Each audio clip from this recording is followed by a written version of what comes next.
Hello and welcome back once again to Movie Reviews. As you can see, we're back at the home theater here. I was going to try and see two movies today. Actually originally planned to see the other one first, but turns out this one started earlier. So I've seen them out of order of release again, because the other one came out quite a while ago. This one just recently came out. But today I saw The November Man, or November Man, whichever way they're calling it. So, yeah, pretty much, the movie was pretty much what I expected it was going to be.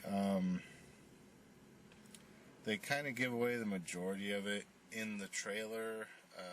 A lot of the plot twists that they have, I pretty much called because they're kind of uniform with every other movie of this genre. So it starts out with the CIA agent training a younger operative, and then it kind of jumps forward to, a few years later, and the CIA agent, who's played by Pierce Brosnan, I think it was, who, I may be wrong, but played James Bond for a while. I don't watch James Bond films, so I don't know, but I think he was a James Bond. So yeah, he's the CIA operative. He's reactivated by his former senior officer and sent to Russia to extract an operative that they had undercover, or that was former Russian operative that was defecting. The story wasn't really clear, but it was someone that he knew from his past. It kind of just brings her up out of nowhere. Normally, when you have a story like that, they would introduce them in the flashback that starts the movie and then go into 5 years later and then bring them back up, and this time it really didn't do that. He starts talking about all these other operatives that are dead, and it's we have no idea who they are. You never met them, not even for a brief moment in a flashback. They don't show a single mission that they did together. The only flashback that started the movie was him training this younger operative, who comes in later in the movie. So you have this random girlfriend scene. He goes in to extract her, and basically no one knows that he's supposed to be there. He's kind of called in without the knowledge of the CIA. So they kind of get in each other's way, which is what puts him and his former protege head to head. Because the CIA is bring him in, and then it turns into end him, because obviously he's against us.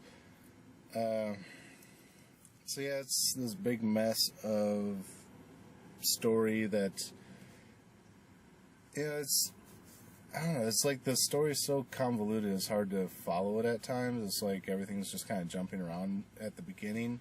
But then as you get middle of the movie, suddenly everything's just one storyline. It's all this other stuff just kind of disappeared. Which, it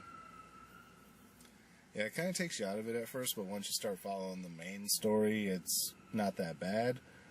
So then they start going to this story of the Russian that he went in to extract has a name that they need, which is a witness to some crime that this guy who's running for Russian presidency did a few years ago.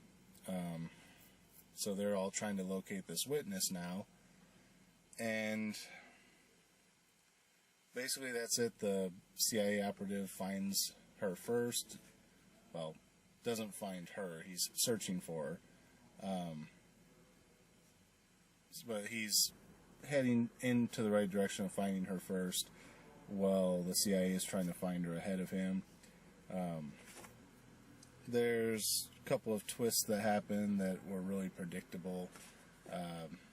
If you follow any movies like this, you pretty much call it as soon as he meets basically the person that's going to be helping him to find this girl, you kind of know what's going to happen. I'm not going to spoil it, but actually maybe I already did. But yeah, it's kind of predictable. So the story starts to unwind, and then there's another twist ending, which was also kind of predictable, but was masked a little bit better, if that makes sense. Then, out of nowhere, they introduced this random fact that the CIA operative has a daughter, and then they just kind of forget about it for the next 45 minutes.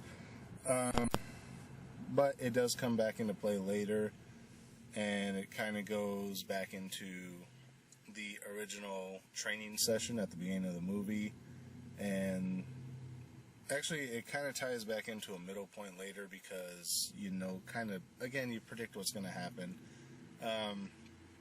Spoilers, so if you don't want to know, the guy who was actually behind everything takes his daughter hostage and is like, you know, deliver the girl to me and I'll release your daughter.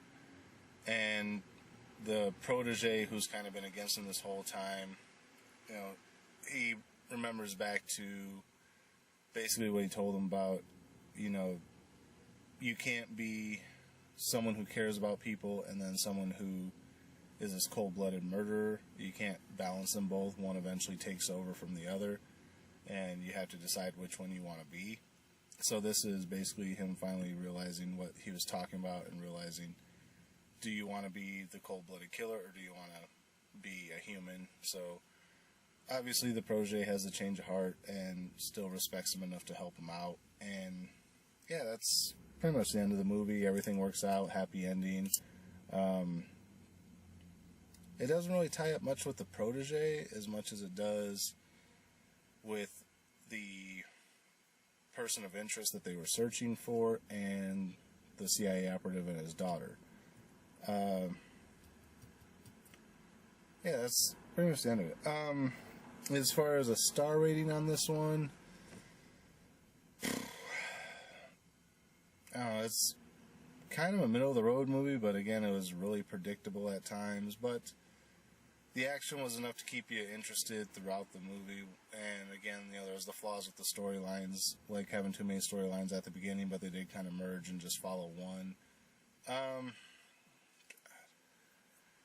You know, I would normally call it a middle-of-the-road movie, and give it like a 3, but with it being as predictable as it was, I'm going to give it slightly lower. I'm going to have to give it like I'm going to have to start being more critical of movies because I've basically given everything a 3 lately. But overall, I'd probably give it like a 2.5. But it would be a high 2.5, pushing a 3 as usual. I just feel that it was overly predictable and it loses kind of the middle-of-the-road status because of that. Yeah, maybe I just watched too many movies. Things don't really push the envelope anymore. Like, once you know how a story structure in a movie works, you can pretty much tell what's going to happen regardless. So anyway, that's pretty much it for my review of November Man. Not really a whole lot to say about it. It was just an average movie. Average action movie. You know, not bad, but could have been better. So I got one more movie I'm going to go try to see, but it doesn't start for like another hour yet. So I don't know what I'm going to do until then. I'll just sit here and take a nap. But yeah, then that's going to be it until next week. And then, actually, when my roommate leaves tonight, once I get home, I got a couple more things that I can film from the house. But they won't be movie reviews. I'm not going to tell you what they are, though. You'll just have to keep watching to find out. The schedule will be updated eventually, so you'll probably be able to figure it out. But yeah, so that's it for this episode. As always, again, thank you for watching. And we'll see you on the next episode of Movie Reviews.